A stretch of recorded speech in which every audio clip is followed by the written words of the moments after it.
Everybody, we're back again. It's another beautiful day in paradise. And to be 100% honest, it is the same day for some people that understand. I actually am back with another great human being in this world that's actually up and coming in this space. However, we're doing something different. Usually I do a lot of house music, techno music, but we're going to more of a hip-hop vibe because I had such an incredible time at this place that I needed to actually show people why and how I had such a great time. It's through the fucking music, brother. It's through the music. I had a zing about 2 weekends ago, hearing a few tracks at this place that we were at, and all this information came to me in one night. And I said, you know what, I gotta get this lady on the actual show right now. And I want to know a little bit more about her life journey, her hero's journey. And who do I have? Lo and behold, it's Chissmiss Cherry. Hey, thank you, Jamal. Big up over the weekend for having me. I'm Chissmiss Cherry, a local Toronto DJ. I actually grew up in Brampton, and shout out the bees. But I'm the co-founder of Stir Fry and Traxx and Feels, two different DJ collectives doing different things, but the message is the same. We're here to build community and have a good time. Ta-da! And you do it, I'm telling you. So then, you say already, let's go right into the things that you host and that you actually bring up in the city before we go to the stories that you had beforehand. So you say you have two events? Mm-hmm. Tell me these two events. Yeah, so the one that Jamal went to is called Stir Fry. It started with me just honestly hitting up two people I really admire and like, Des and Zarina, who goes by Introspect, and I was like, yo, let's just throw a party. And it happened a couple months later. So our first party was on March 31st, and we just celebrated our 1 year Annie at Paradise Grotto. And we all had similar music tastes, like hip-hop, R&B, dancehall, top 40, but also like future beats, like SoundCloud edits, things you just wouldn't hear at the club particularly. So we wanted to change things up and like still give in a nostalgic feel, but with a twist, with like different edits and remixes. That's 100% what I heard when I was there. Mm-hmm. Like, literally, I couldn't probably say it any better. Because when my friends, like Shamar, Tim, we got actually Jay as well there too. We all decided to show up for our buddy Tim's birthday. Okay. And we already all know that every year it's a fucking banger. Whenever we do something with Tim. And he's the one that chose that event because of that exact sound. He was like, man, it's going to be good music. And I can tell you why. Because I know this location, I know these people. It's just gonna be a good fucking time. Yeah.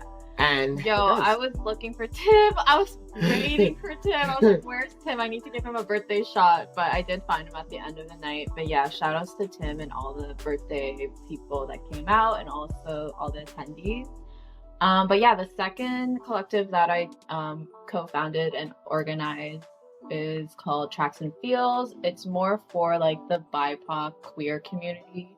And it consists of me, Introspect once again, Danielle, who is Incognita, and Ace Dillinger, you already know, a legend. And so we basically came together. We wanted something new and fresh in the community, brings like that certain minority together, and I had the hookup for the venue at Spirit House. Shout out Spirit House at the Distillery District, and it just all came together and we just figured it out. We basically throw like a rave type house vibe, but also still bringing in like familiar sounds that people love.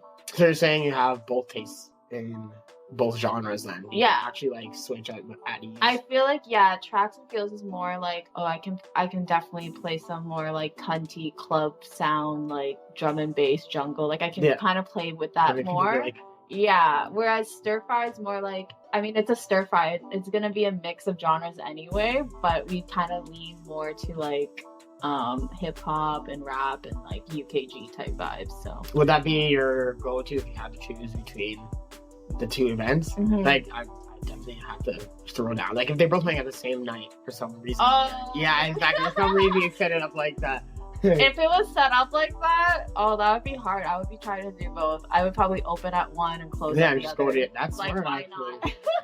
I get my bag. See, I sometimes I always say I should be able to fucking do this, but at the same time, there has to always be somebody else that can tell the story of these people as well. And I've been here hanging out, living in the shadows, watching all the DJs grow, and they always have something that they did or someone that brought them in. And that's what I want to know from your story. Like, where did you begin? Where was the first person? I know it was around COVID years where somebody came in and said, bro, try it. You should be a DJ.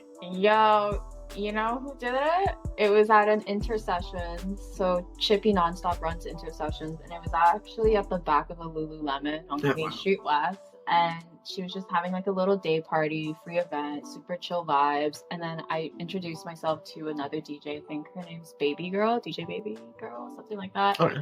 And she was like, oh, your name's Cher, you should be a DJ. That's a great DJ name. I'm like, oh, I should be a DJ. Like, that kind of is what kind of clicked, because I've been like, ever since like, I guess 2017 to 2019-ish, I've been going to these events run by Bambi, Nino Brown, like Chippy. Like, we would fucking pull up at like the sketchiest houses, like like it was like a frat house on Spadina called Side Door, like, you know, just like random house parties. And like, yeah, as soon as COVID hit, we'd be going to like outdoor raves, outdoor events. Like, obviously shit would get shut down by the cops, like fuck the police, but yeah. And then location would move and shit like that. But it was like, honestly, yeah, those like COVID times were really fun despite the situation, but we all needed a release. We all needed to let go and have fun. And like, these community members, these DJs, they built that space for us and to do it safely outdoors. So yeah, I would say a lot of people like built the foundation that we all try to continue to go on. But now we're I guess you can better say the next person always figures out how to slice the bread better. Mm-hmm. Like, and now we're just taking Now we're just doing the best of the best now, and nobody even cares anymore, which is even better. It's just like the stigma behind, oh, you guys are going out? Why?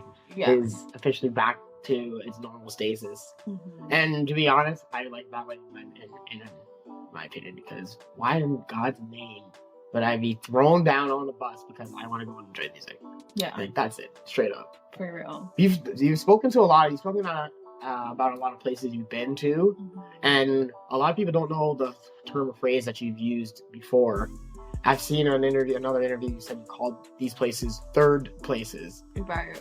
So can you explain that? Yeah, I think, like, especially living the hustle bustle of Toronto life, it's like work, home, repeat type vibes. Yeah. But we don't really have that third place where we can like meet up with friends and like chill and hang out and collaborate, in the sense of like, we don't need to spend money, or we don't have to like do any lavish things. It could literally just be like a hangout space. I feel like people live in such like confined like apartments and such, so it's like hard to host people.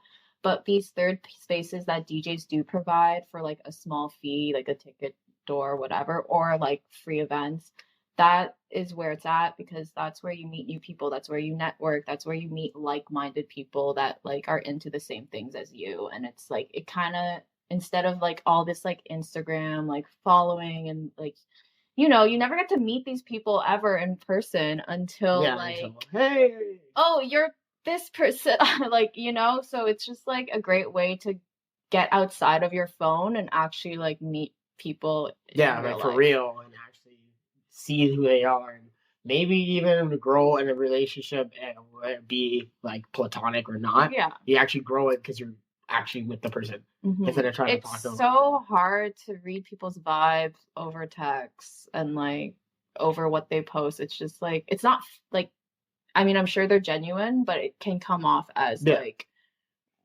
it can come off as very direct or blunt, or just like, you just don't know how to read the vibe or the tone, because it's literally a text message. Do you use a lot of emojis? I try to like, you know, do a little LOL, little, like, flower emoji, you know, throw a little BB there, like, you know, I'm a nice person. Yeah, like, exactly. I ain't gonna shoot you. I feel like our problem is we think everyone's so too cool, and that's like kind of Toronto culture, like cloudy vibes. But like, I'm sure when you get face to face with people, It's Yeah, like, you're that like, is wow, completely you removed. also watch Naruto? No way.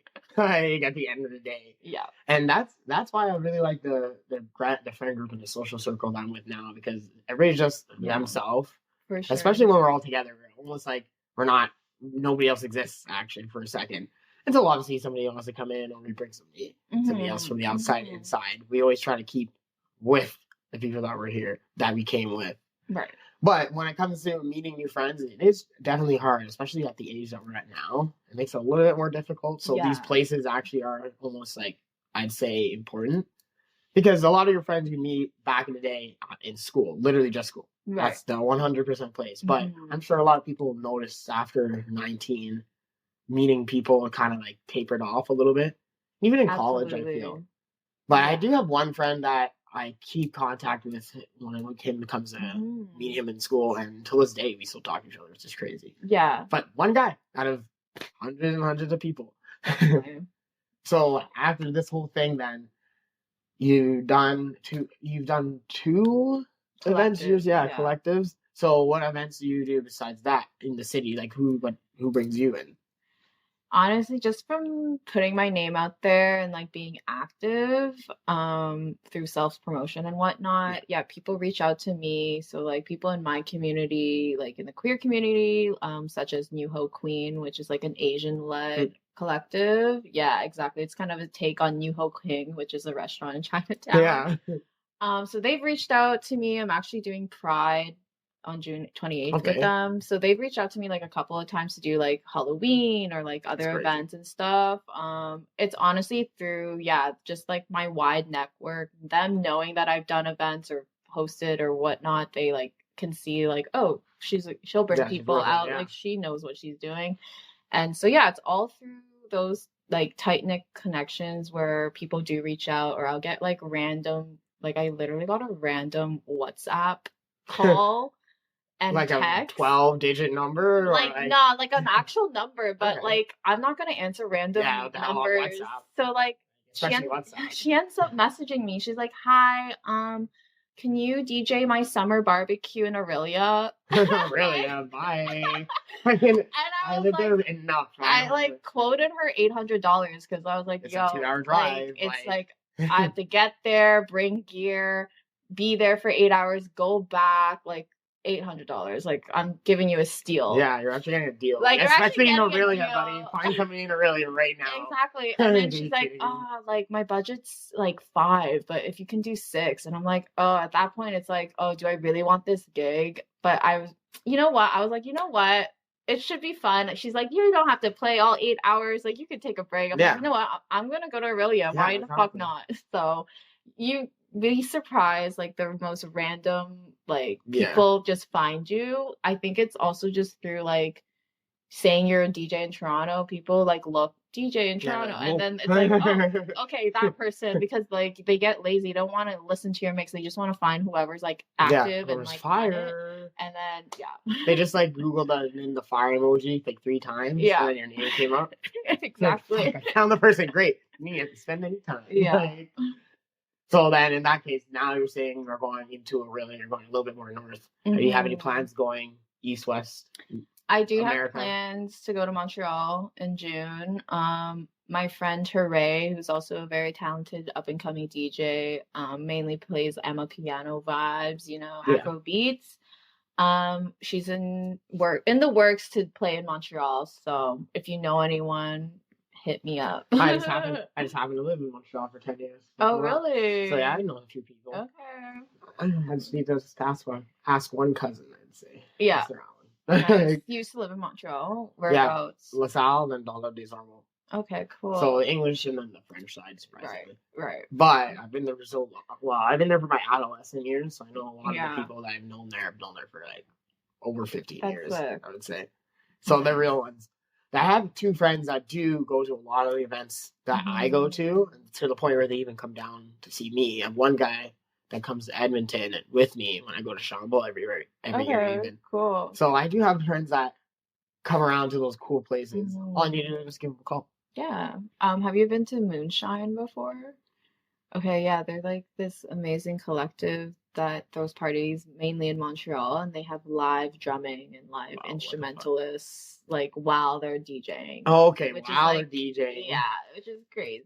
Yo, that's a Chris Sticks thing. Yes. Like, we have one of our buddies that we're working with currently who actually plays in tandem with Sebastian, and he does the drums. He does like he Oh, has his cool. own electric drum What's his setup and name? traditional Chris Sticks or C Okay, Sticks. yeah, okay. Nice. And buddy, whenever I see this guy play, I was like, son of a, I wish I could do that. Every time I look, I'm like, I wish I That's could learn a traditional awesome. That's instrument. so sick. Whenever you mix like live with electronic, that's when some magic actually happens. Yeah, like I saw this girl, she was like DJing and she brought out the saxophone. Yeah, what? Like I was like, oh shit!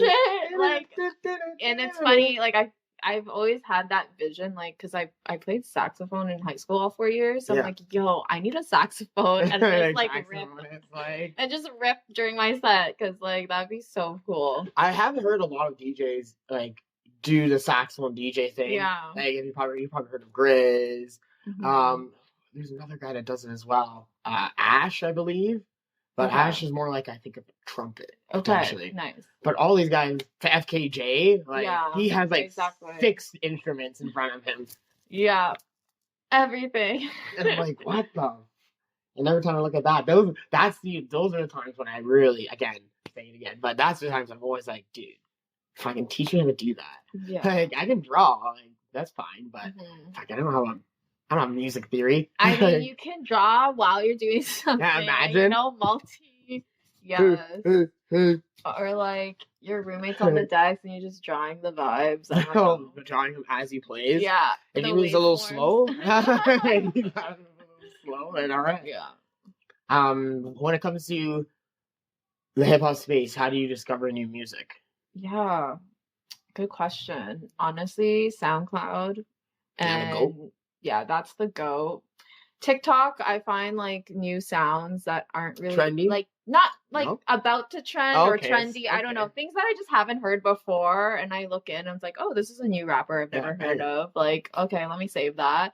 But then, yeah, I feel like SoundCloud's the way to go because I find my remixes there. Like, I really enjoy Jersey Club, so I try to like sift through like all the new stuff that comes out. Like, there's a lot that like as soon as a song drops, there's an edit the next day. Yeah.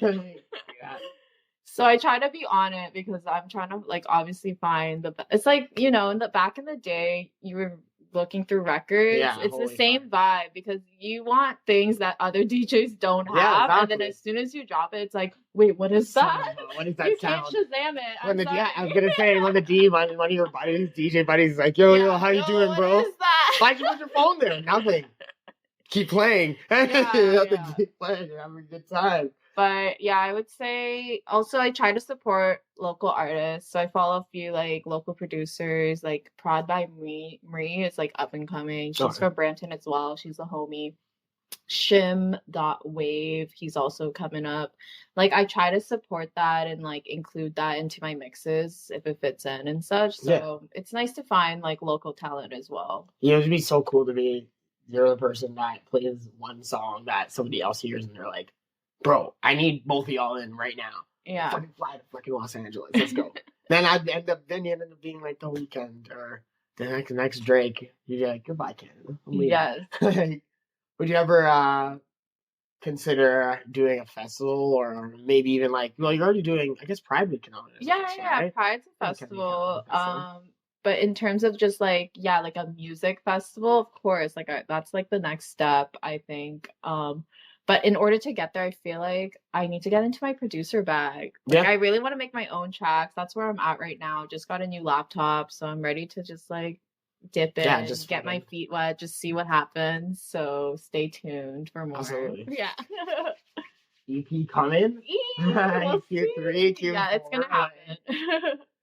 Yeah, it's always good to be able to DJ, but I always say that there's a difference between DJ and producers because that's your original sound. Mm-hmm. I can only imagine the feeling somebody gets when the song that you made, you're playing, and people are liking as well. Exactly. Like I think that's what's missing right now at my career. I feel like it's at like a plateau in a way because I really want to produce and like get my sound and myself out there more. I feel like that's the only way people can stand out at this point, because everyone's trying to be a DJ, which is like obviously a great thing, but there's a lot of us. There's a lot of us out exactly. here. There's definitely more than one. I'll say that one. God damn it. We can literally have, like, for example, next weekend we're gonna have an event. It's for both of our birthdays. It's like a three-day bender basically. We're going into North Bay, and there's gonna be easily like 10 DJs there. Nice. So it's gonna be. Rent out like a space? Yeah, I did the thing, you know. I did the thing. I scratched out the old box. Yeah, exactly. No trace. No trace. So we're doing that. And it's gonna be fucking nuts. Like 20. Easily, I'd say probably 30 people or so. Yeah. Who's an Aries? Who's a Taurus? What's happening? Taurus. Okay. First week. Yes, that's what's up. Stay grounded. Get your back. The stability. So, to continue on, a great conversation that we've been having. You already kind of mentioned a few people in your team, but is there any more that we're missing on here? Like, is there a Power Ranger squad of DJs that you have? Similar to just ready to go. Yeah, exactly. Just go Power Rangers. Yes. I would say honestly, it's the people behind the scenes. It's the crowd. Like all the people that buy tickets, come out and support me are like friends of friends. Honestly, just like people who just hear it and like know it's gonna be a good time. They just pull up or just want to see what's happening. Yeah. But notable shout outs, my girlfriend Morgan. Shout out Morgan because she actually designs tracks and feels, posters and flyers and logos and everything. Graphic designer. Yeah, graphic designer. Shout outs. And yeah, people that work like with us in terms of like door and like just the BTS stuff. Like Sadiqa, she's my go-to person for door, and like everyone that comes through is honestly a good energy. We like to bring out good people at the end of the day. We don't stand for any bullshit, and like when those instances do happen, we try to handle it with care and know, okay, we're not working with that person anymore. If like shit happens, you know, move on. Like, okay, we learned a lesson, we addressed it, and like we know better. Have you ever made any true mistakes that made you think, fuck, I'm never gonna do that again? Yeah, definitely. Yeah. Almost too much to count. Well, like I didn't realize Starbucks was a boycott, and I fucking gave out like Starbucks gift cards.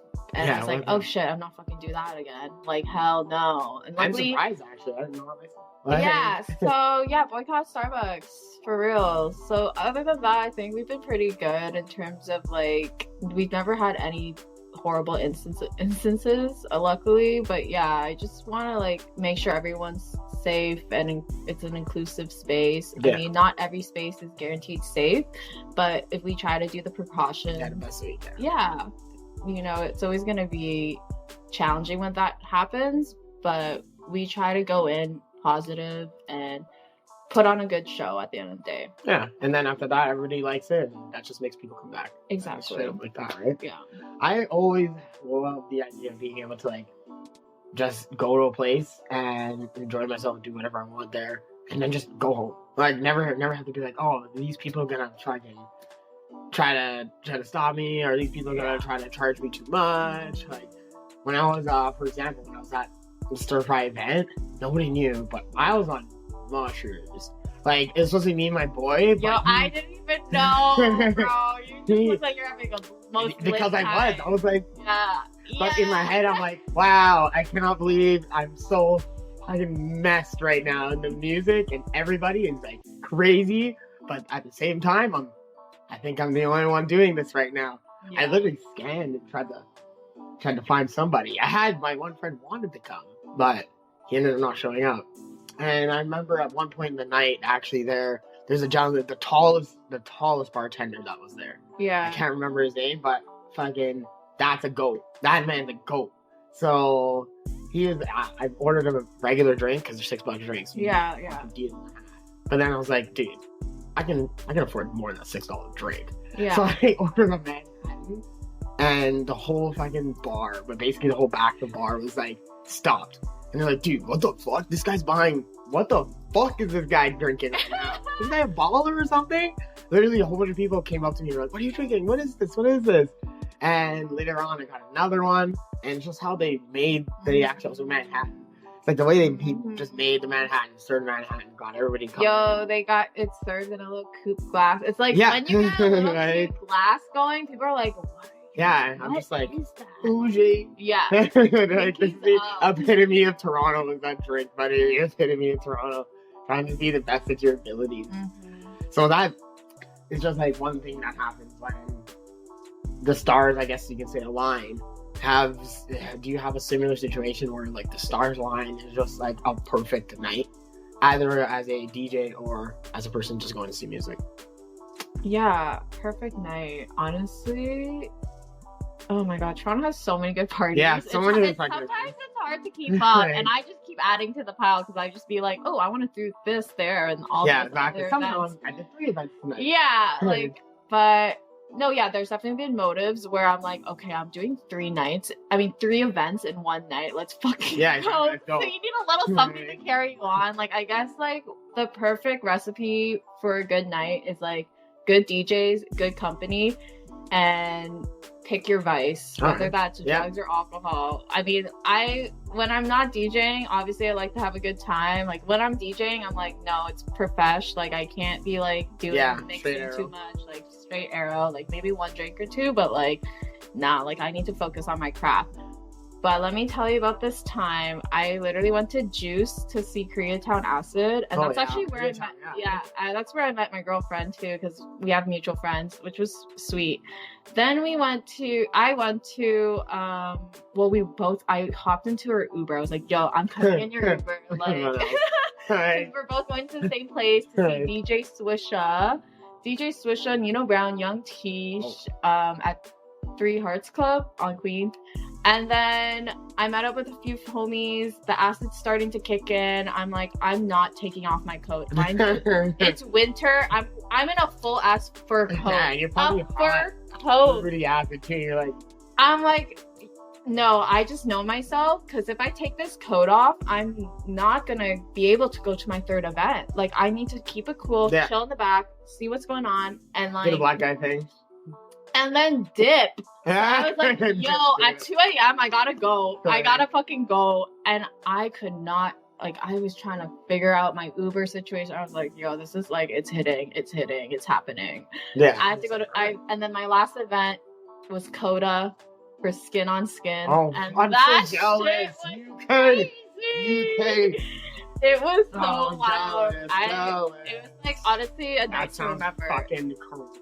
It was a crazy night, but I was like, yo, I need to see all these people tonight. Yeah, like, it's gonna happen. Like, I just have to rally. Like, but I mean, I'd be doing too much sometimes. Sometimes the Sagittarius in me just like takes over. And I'm just like, I'm just overbooking myself at this point. But those gems of the night where it's like everything lines up. Like you said, the stars align, and it's just like, okay, perfect. We're just gonna go along with the itinerary that I planned for myself. Exactly, and it still worked the whole time. Exactly. I mean, can you believe it or not? We hosted a cottage party one year. I think maybe 3 years now. It was definitely 2021 or 2020, probably 2021. It sounds like, but it was 24. It was for my birthday, actually. Yeah, it was actually for my birthday around this time of year. But it was at least, I'd say, 24, 25 people, all on acid. All of us did acid, and we locked the doors, and we're like, nobody's leaving. No, the doors are locked, the knives are put away. Exactly. We were like, let's just enjoy ourselves, and I never say this, but by golly, holy fuck, it was a fucking dream. Like, we're playing Jenga, thinking that we're like gods. I swear to God, we're playing it so fast.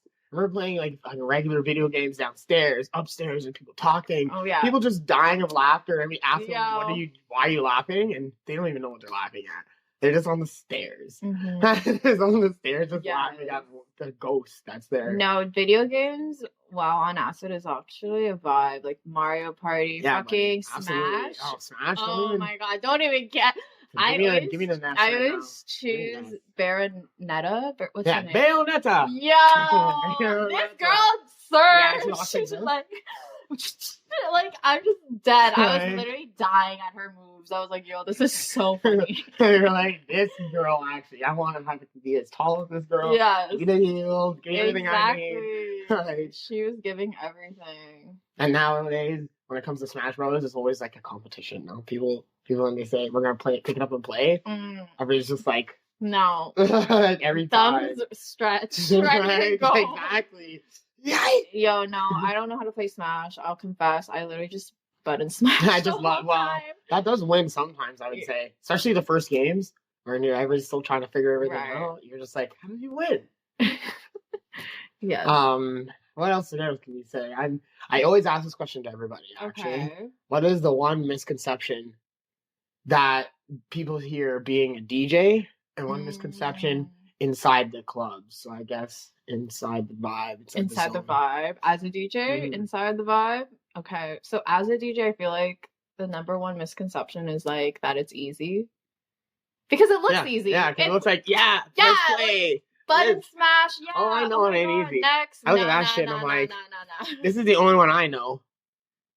Wait, is that the master? No. Fuck. Look at that. I know, see, exactly. Right? See? All I know is master. Yeah. Up, down.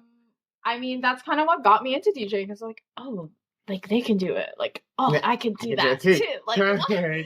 But it's also the gateway to become a DJ. But in the club as a vibe, I feel like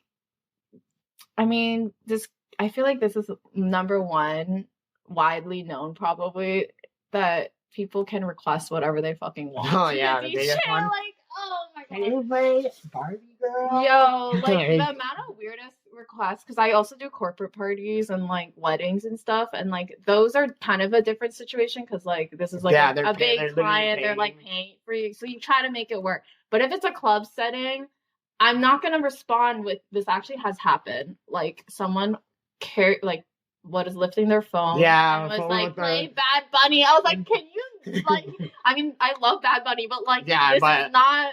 No. I already have music queued, not to mention I have the music queued. I'm ready to go.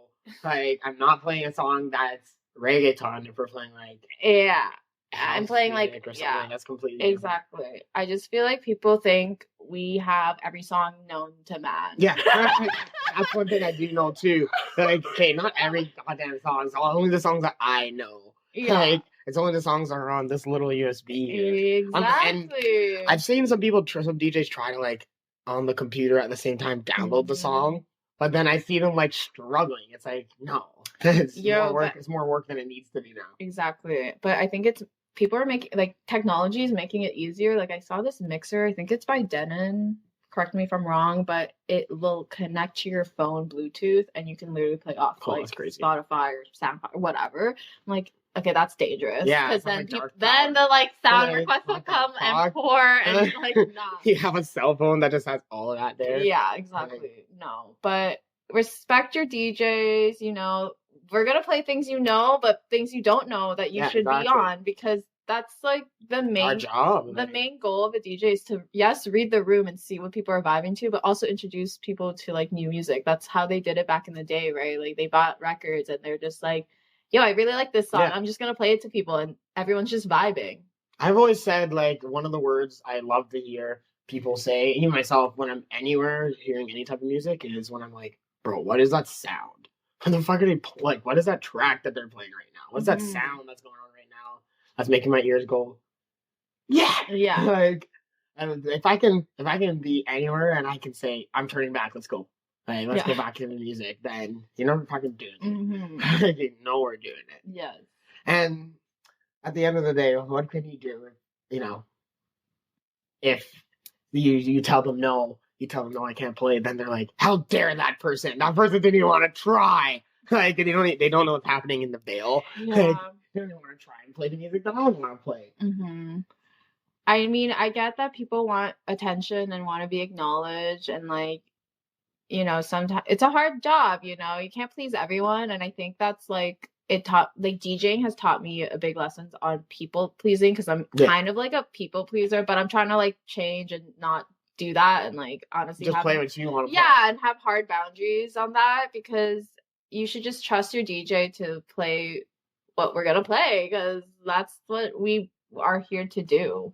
I remember a long time ago, this probably 2020, we were playing, we had a residency at the Cathedral, which is like Esplanade area. Right. So this is when they started to try to bring in house music, and when I was there, Antonio was playing, and I remember he was playing, and people were vibing, but they all half weren't at the same time.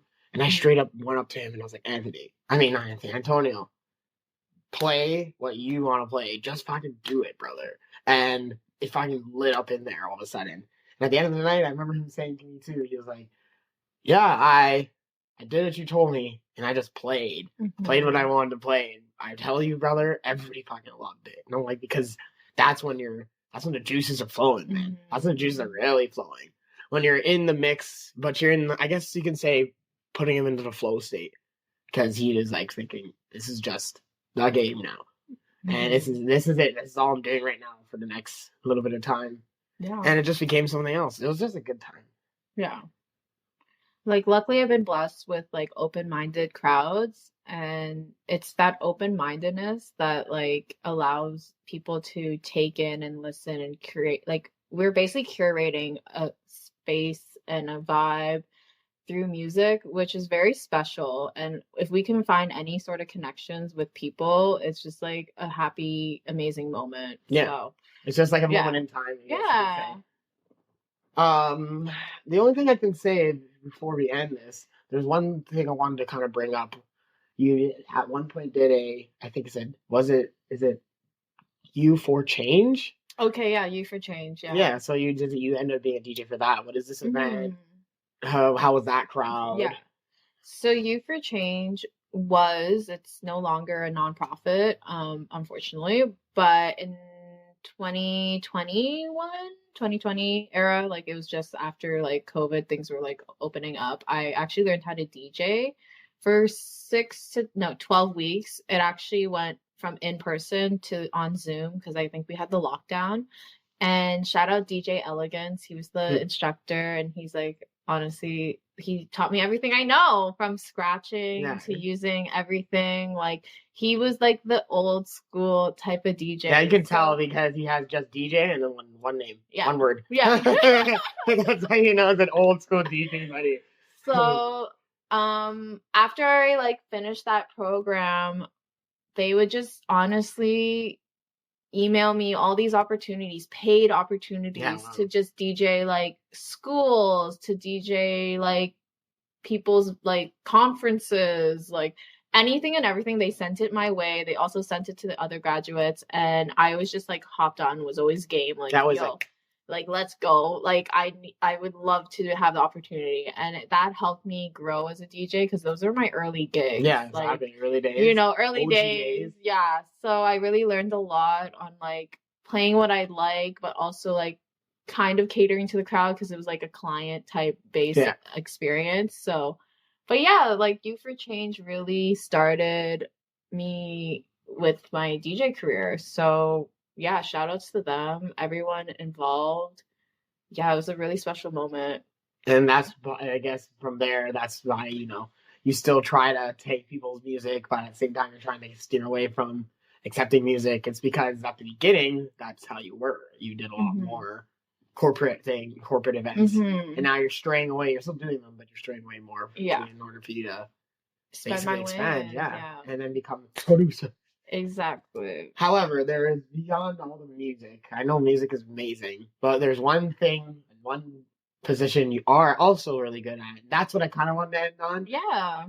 And that is your floral arrangements. Yes. So I'm also a freelance, like, contract-based floral designer. I used to work at a flower shop called Made Flowers, and I started as a delivery driver, believe it or not.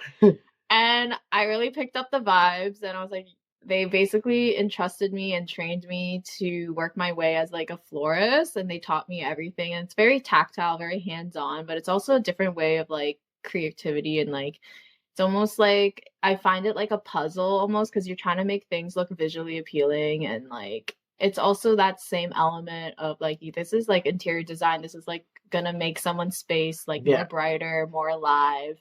and full of life. But yeah, I honestly love it as an art form. It kind of gets me out of my head a little, and I'm just like the physical touch of things and doing things by Yeah. hand is like kind of gets into your soul, and like I like want to do more projects in terms of like bigger installs. I've done like big installs with my friend Talisa, who's also a multi-creative being. Okay.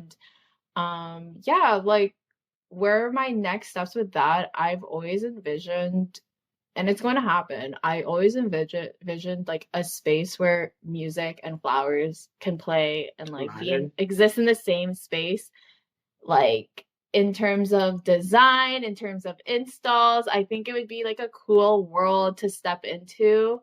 And flowers Like make a jungle. like a jungle, Yeah, like jungle. flower arch, whatever, like fucking everything. It just costs a lot. Flowers Yeah, flowers find are the a right lot. person. It's a lot. I Find the just need right to person. find, yeah, exactly. But yeah, I think that's like the biggest dream of mine, to like fuse the two together. I mean, I don't need to be DJing, but I would Yeah, love to. this might be the But event finally that you decide. yeah, let me just take the flower direction, and everyone, and like I can get my Exactly. friends to Yeah, DJ. exactly. Get the best friends to hang out. Yeah, You exactly. call it Chissmiss and Friends. Yes. Chissmiss floral arrangements. Floral events. Yes. Event planning. Well, I mean, besides all those, you said that again. You had things up and coming. Let's bring them back one more time so we can hear what those are before we let you go. Yeah, we got camera. Yeah, we got camera. Like, yes. So on Friday, April 26th, I am curating a new event.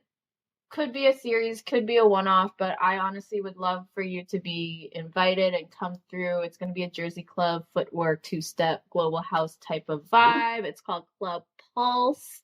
Everyone is welcome. It will be a queer-friendly space, but everyone is welcome. Just be mindful of the space you take up. And yeah, it's at Type of Studios on DuPont, so that's kind of near, like, you know, kind of near where everything's happening these days. That's why, baby. That's why we're here, baby. Yeah, it's kind of a cool vibe. It's like a little living room loungy vibe, so you can like chill, but you can also, you know, get your groove on, do some footwork. You can chill out. Yeah. And something else I have coming up, I am DJing for a queer open mic on May 2nd at Drum Taberna, and it's hosted by the lovely Balzi and Adiz. They're both two queer artists and DJs, and yeah, it's gonna be a fun night. If you like to sing or play music, come through, sign up on May 2nd. Alrighty then. In that case, besides that, everybody needs to know once again, if you want to find more of the greatness that either of us are doing, check in the description because we have all the greatness that's been there. We also have all the links to find out who we are beyond that. Instagram, you got Twitter. Well, actually, not Twitter, it's X. X. Formerly known Yeah, formerly known as. Everybody got time for that. And on top of that, too, all the great events that we all are now hosting is places that you can become a part of the community, a part of the gang, and you get closer to being on the show, of course.